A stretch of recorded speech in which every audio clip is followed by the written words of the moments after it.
Welcome to The Appleseed, the storytelling podcast from BYU Radio, where your family can gather for great stories from great storytellers in every episode. Stories bring us together, and we hope the stories on the show will spark memories and thoughts that you can share with the people you love. I'm your host, Sam Payne, and today we're going to bring you a high school story from the imagination of Offutt Irwin. Andy lives in Georgia and makes up stories about his fictional Aunt Marguerite, who went back to medical school as an octogenarian and started a hospital with her pals. The stories are full of humor and heart, and Andy is a character in the stories himself, along with all sorts of people from Aunt Marguerite's world, including a high school pal for Andy named Braswell.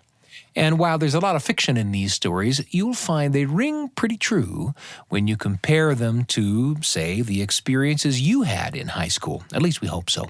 Here's Andy with a tale about playing in a high school marching band. It's called Braswell the Bassoon Player. Here's Andy.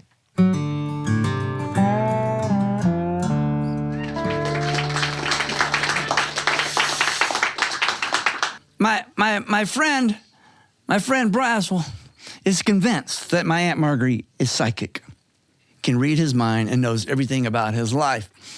We were kids in school together. We played baseball against each other. We were in the Boy Scouts together, and then we were in the band together. I was a drummer, which is as much hope as they had for me. Because when you start out on drum, I remember it being, when I was 10 years old, and I was joining the band, and I was excited about being a drummer. And, my friend Sheila Phoebus got a clarinet. It's a beautiful black thing. It's complicated with little keys and everything. My friend Johnny Narrington got a coronet, because that's how they started us out on trumpet, and it was gold. I didn't know what brass was. It was just gold, and it had the valves with a mother of pearl on top, and it had that smell of mustiness and spit. And then I imagined, I don't know why, I imagined that my drums would be red metal flake and cymbals, and I'd be They handed me a wooden block with a piece of rubber on it. That's called a drum pad, and two sticks. And then everybody's learning their scales, and they're learning to play their scales, and they're learning tunes. And we had our little recital, and our big tune was Mary Had a Little Lamb, And it's all in unison. It's excruciating. But when you're a kid learning the drums, you've got, we did the old traditional holding.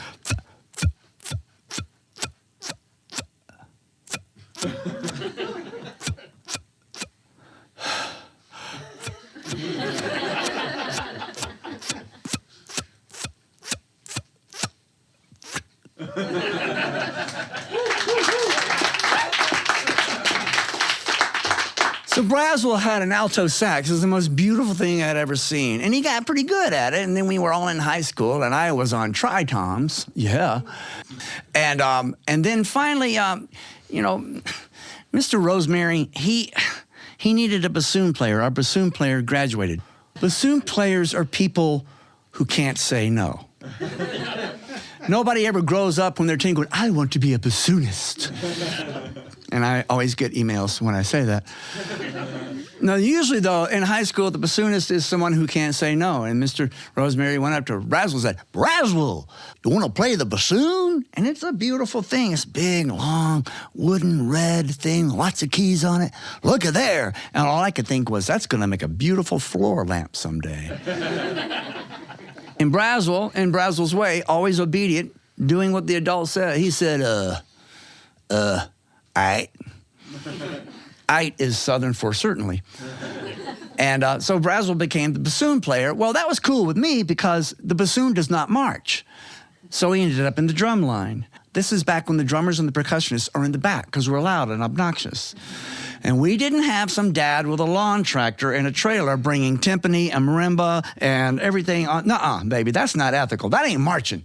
It ain't marching it unless you carry it out. They built a new school. It was called Newton County Comprehensive High School. It started it when we were in the 10th grade. And that meant at the end of the school, there was a section where you could learn a trade. And when you graduated, you could go straight into it. You could learn carpentry, masonry, auto mechanics. You can imagine how disappointed we were, Braswell and I, when we learned that cosmetology was not about space exploration. And in the student parking lot, they didn't paint parking spaces. They painted 50 yards of a football field so the band could practice on asphalt. In August, there was no hydrating.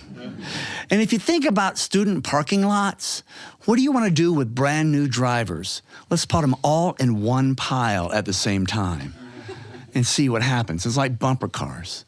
And there were no real parking spaces. And I had this way of standing. I could lock my knees. Braswell was right next to me. Johnny Narrington was on the other side. He was playing snare drum. I was playing my tri-toms. And this was great. I was so happy to have my friends with me. And when Mr. Rosemary was fussing at some clarinet players or something, I could lock my knees. We always wet towels down and put them over my head. And with the tri-toms, I could kind of go to sleep by balancing myself like a desk toy.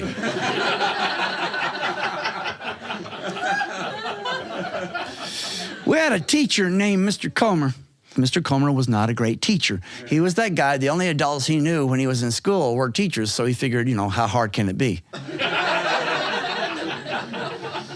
He was the guy that in class, all he did was read from the textbook. All right. And he would be reading, and we would be reading along. He was easy because he would tell us what was going to be on the test. And he would say stuff like, Archimedes of Syracuse developed and invented Archimedes' screw to lift water from low places. There will be an illustration of the screw on the test. You will have to know what it is. Turn the page. Archimedes' theorem states that buoyancy is measured by the weight of the water equal to the weight of the object displacing that amount of water. And we'd watch the clock going, turn the page. Archimedes, it is said, not proven, that he attacked enemy ships off the shores of Syracuse using a heat ray. He rolled his eyes. Parabolic mirrors reflecting the sun onto the ships. And then Mr. Comer did something he never did. He lifted his head from the book and he said, this was tested in the 1930s, but the ships weren't moving. The mirrors were too close and the ships were covered in shellac. Shellac is a known accelerant. Moving on. But Mr. Comer was one of those dudes that had lots of hair right here and a puff of hair right here. And what he did was he pulled this hair over and he plastered it down with the dry look for men. The dry look for men is Aquanet in a manly can. And we knew that he did this because, it was just sort of this loaf up there, and we would go by his car and we'd see these cans of the dry look for men, on the seat of his car on our way to band practice. My Aunt Marguerite is now 85. She's a physician. She's very wise. She's much regarded in our community in the county. We had one high school in the county, and when she was in her 40s, somebody asked her to be on the Board of Education, the school board, and she said she would do it if she doesn't have to run against anybody. I'm not going to run for school board at all. I will put my name on the ballot. If they want to vote for me, they can. And nobody was fool enough to run against her. I'm not going to have my name everywhere. I'm not going to put my name in people's yards. That's just vulgar. Fools' names and fools' faces are found in public places. So she was on the school board. Each teacher, every year, once a year, had to go to at least one of the Board of Education meetings. And Mr. Comer, this particular day, he was there when Aunt Marguerite proposed something radical.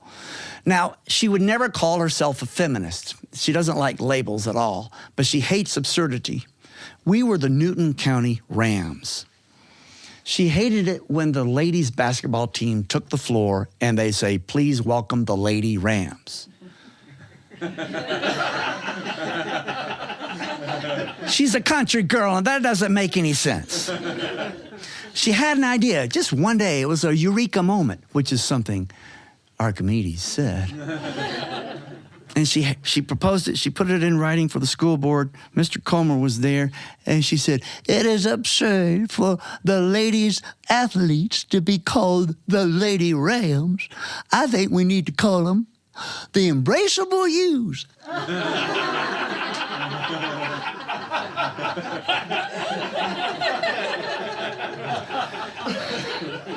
But in that meeting, nobody laughed, and nobody liked it, and it was voted down. And as she left the meeting, she walked by Mr. Comer, who was talking to another teacher. He said, "Embraceable Yous, that's just stupid. Stupid, stupid, stupid, stupid." Yeah, I did the digital effect myself. She never really forgot that. Well, it was 10th grade is when Braswell and I came into our own. I became the vice president of the chorus. That's crazy, I know. Like leadership. And Braswell won the contest to design the new crest for NCCHS. We had been Newton County High School, but now it's Newton County Comprehensive High School. And he was tasked with designing a new crest. He wanted to be an architect. He took drafting back when drafting was real and there were tables and X-Acto knives and everybody cut themselves up all the time. And he was very excited because they found out that whoever made the crest, those were going to be embossed on the invitations from graduation. And Mr. Alexander, who made tombstones, was going to make a big stone in front of the school with the crest engraved in it, literally etched in stone. Braswell was so excited. And he was starting to work on that crest when we were talking about it. We were at band practice. We were out there. I'm just about to go to sleep. And Braswell said, "Don't go to sleep yet." I said, "Why?" He says, "I'm going to be able to make the crest." I said, "That's so exciting." He said, "I know. Congratulations. Thank you." All right. He's working on the flutes. I'm out. And I was asleep. And then there was like this pain on my arm. Ow! And it was a stinging, burning, and there was a red thing. And I looked at Braswell, and he had the cymbals. And he smiled. I said, "What did you do?" And he took one of the cymbals, because he was the cymbal player. And he grabbed the rays of the sun. And he put it on my arm. I said, "Dude, don't do that."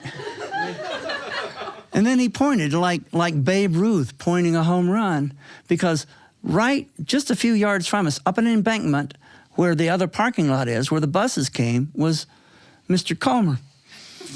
He was doing bus duty. And I know what you're saying. High school, bus duty. Why do you have to do bus duty in high school? Well, that was because Sharon Walker, the year before, she had a coat. She had like one of those first jackets with the elastic thing to cinch it up with. And the doors closed because she was about to get bus left. That is an adjective in where I'm from. To be bus left. Don't get bus left, y'all. I was in 2nd grade when I found out that was 2 words. And the doors closed on one of those strings, and she Wile E. Coyote down the road. And there were meetings at the school board, and it was decided that at least 3 teachers had to watch the buses. And Mr. Comer was out this day. And it was a windy day. It was a sunny, sunny, sunny day, but there was some wind. And Braswell looked at Mr. Comer. Now, Mr. Comer was facing south. The wind was blowing from west to east. Mr. Comer combed from east to west. And it was so providential. This loaf of hair.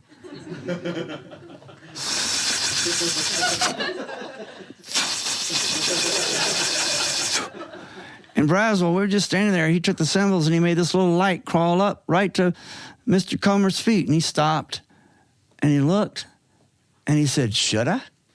I said, "Of course." I said, "Regret is bitter. And besides, the dry look for men is a known accelerant."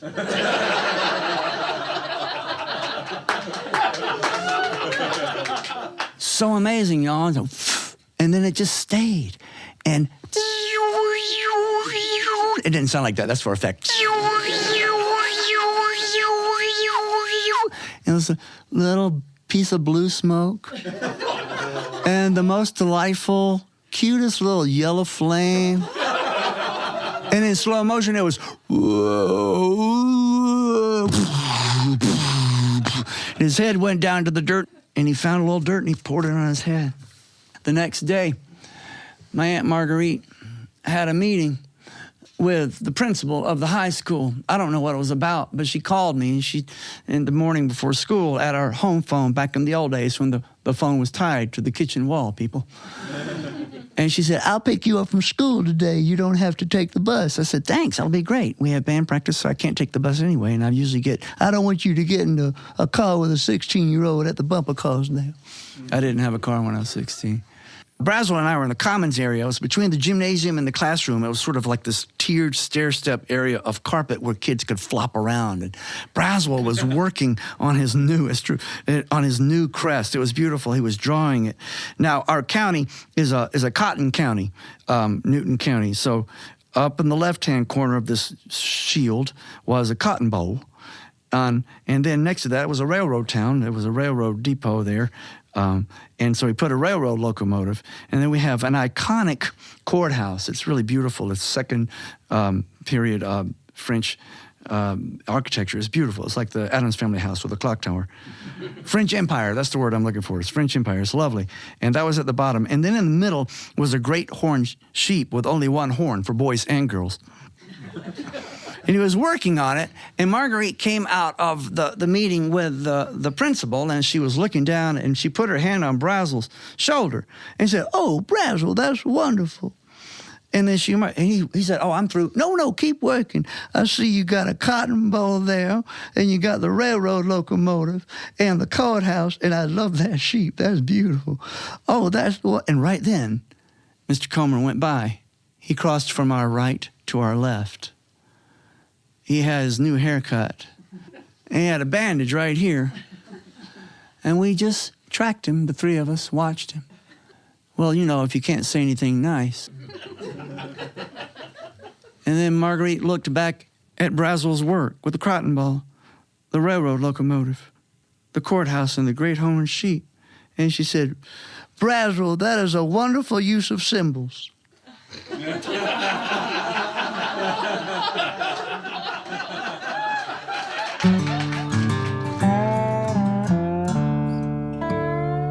Andy Offutt Irwin with Braswell the Bassoon Player. I remember signing up to play in the band in junior high as a 7th grader, and what it meant was that I had to go down to the junior high school in the summer with my mom on a day when the band director had all the instruments laid out in the band room for folks to see and touch and ultimately choose which instrument they wanted to play. I went down there convinced I wanted to play the trumpet. Somehow all the guys wanted to play the trumpet. And that left Mr. Cameron, the band director, in a bit of a spot. He couldn't simply have all the boys in the entire band in the trumpet section. He had to convince some of us to play other stuff. And that's, I imagine, how Mr. Cameron spent that whole long summer day, diplomatically trying to talk junior high boys out of playing the trumpet. At least he did that to me. And he succeeded. By the time my visit to the junior high band room was over, I had signed up to play the clarinet. My grandpa had an old clarinet, and he gave it to me for my birthday that year. And I had a ball playing the old licorice stick. That's what we clarinet players call our instrument of choice. And I'm glad I tried something new. A couple of years later, in 9th grade band, Mr. Cameron asked if I wanted to play the bass clarinet, and I tackled that. I mean, that thing was so big it had a kickstand. I was the only bass clarinet player in the band, and I had a ball there, too. It's kind of how I learned in my young life to be comfortable jumping in and trying new stuff. I'm an older dog now, and it's a little tougher than it used to be to learn new tricks, but you know, not too long ago, I inherited my father-in-law's trombone, and suddenly, I'm wondering, time to pick up something new? Anyway, that's where Andy's story took me. Where did it take you? And who will you take along? It'll have us all climbing that family tree when we share together the apple seed. So if you're hungry for the stories, come and feed from the fruit of the tree of the apple seed. It's great to have you with us, and I want to introduce you to another show from the BYU Radio family of podcasts. The show is called In Good Faith, and in this podcast, Stephen Cap Perry, the host, in each episode talks with a different person about that person's faith tradition. These guests talk about their relationship with the divine that will strengthen your faith, and Steve is a great listener. It's a podcast that helps you celebrate the power of faith and belief, a podcast on which you'll hear stories and accounts from believers of all kinds, told in their own words. You can listen to In Good Faith wherever you hear our show. You can find it on Apple Podcasts, Spotify, YouTube, all kinds of places to listen to In Good Faith on demand. We're so glad to have you with us today on the Appleseed. Andy Offutt Irwin's story about Braswell the Bassoon Player has put me in mind of my own junior high and high school memories. And some of those memories, for sure, have to do with how tough it was to drag myself out of bed some mornings. Oh, man, just 5 more minutes, Mom, 5 more minutes. Ever said that as a sleepyhead? And that's why this next little piece seems to fit in today's episode for me. It's a poem by the great poet Paul Laurence Dunbar, one of the first black poets to come to prominence in America. It was important to Dunbar in some of his work to preserve the dialect of the 19th century's South, and you'll hear that in this performance of Dunbar's poem, In the Morning, performed for you by storyteller Sheila Arnold. It's a poem about a kid who just can't seem to wake up, and it's written from the point of view of his mom. Sounds just like me on a school day, to tell you the truth. Here's In the Morning by Paul Laurence Dunbar, recited by our friend Sheila Arnold.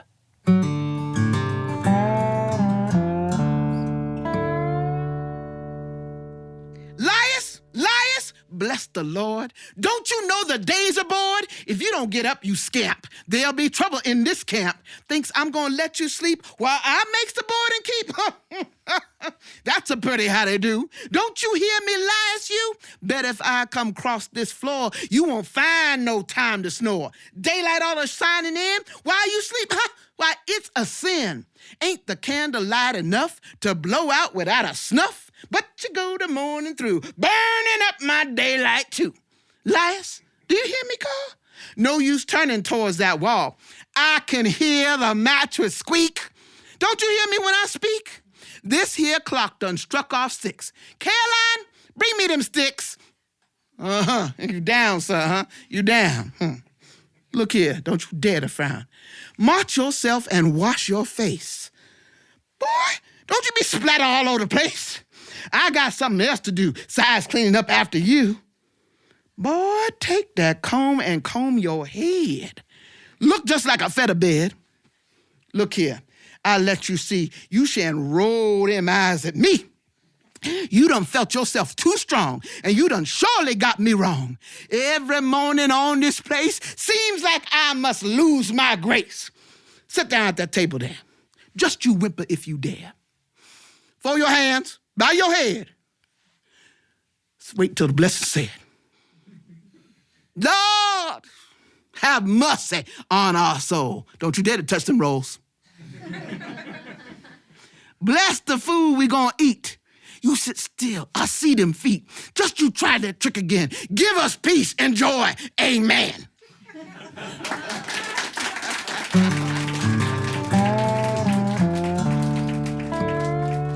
That was Sheila Arnold with In the Morning. Did you ever have trouble waking up on a school morning? Did you ever get up to mischief with your friends that you feel like laughing about now? Did you ever try to learn to play a musical instrument? Are there any memorable teachers or classmates from your school days that you want to remember and share about? I bet you've got some stories. We hope you'll share them with the people you love. In fact, we hope you'll share the stories with us. we might share them on the show. You can tag us on social media or send us a message at theappleseed@byu.edu. That's the Appleseed, all one word, at byu.edu. And the Appleseed isn't just an audio podcast. We also have a YouTube channel where you can watch our storytellers bring their stories to life in front of our live studio audiences. Just go to youtube.com and search for The Appleseed for videos and shorts to watch and share with the people you love. And don't forget to subscribe while you're there. We want to thank Andy Offutt Irwin and Sheila Arnold for sharing their stories with us today. You've listened to their stories. Now it's time to share some of your own. The Appleseed is produced by me, Sam Payne, Wendy Folsom, and Brian Tanner. Assistant producers include Garrett Gunnell, Carrie Griggs, Kay Hendrickson, and Nico Wetzel. And our post team is Trent Reimschussel and DJ Cromartie. We're pleased and proud to be among the many podcasts produced by the BYU Radio family of shows. If you want more great storytelling for the whole family, then search for our companion podcasts, Kaboom for original audio adventures, and Wink, stories for better bedtimes. All our podcasts can be found on YouTube, Spotify, Apple Podcasts, or on the BYU Radio app or at byuradio.org. Don't forget to subscribe, rate us, leave us a review. That's how the shows grow. I'm Sam Payne, and we can't wait to be with you again on the Appleseed.